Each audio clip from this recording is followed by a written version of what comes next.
بسم اللہ الرحمن الرحیم۔ السلام علیکم۔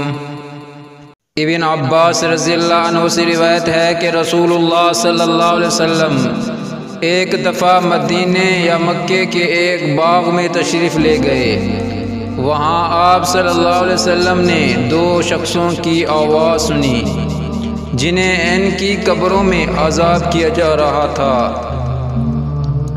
آپ صلی اللہ علیہ وسلم نے فرمایا کہ ان پر عذاب ہو رہا ہے اور کسی بہت بڑے گناہ کی وجہ سے نہیں۔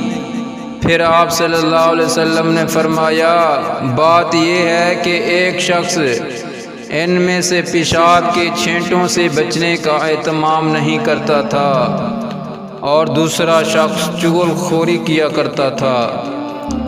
پھر آپ صلی اللہ علیہ وسلم نے کھجور کی ایک ڈالی منگوائی اور اس کو توڑ کر دو ٹکڑا کیا اور ان میں سے ایک ایک ٹکڑا ہر ایک کی قبر پر رکھ دیا۔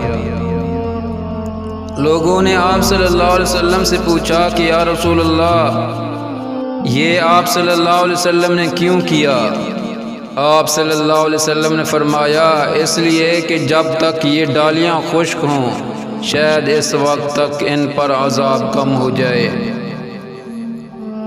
اس ویڈیو کو زیادہ سے زیادہ شیئر کریں اور اس چینل کو سبسکرائب کریں۔ جزاکم اللہ خیرا۔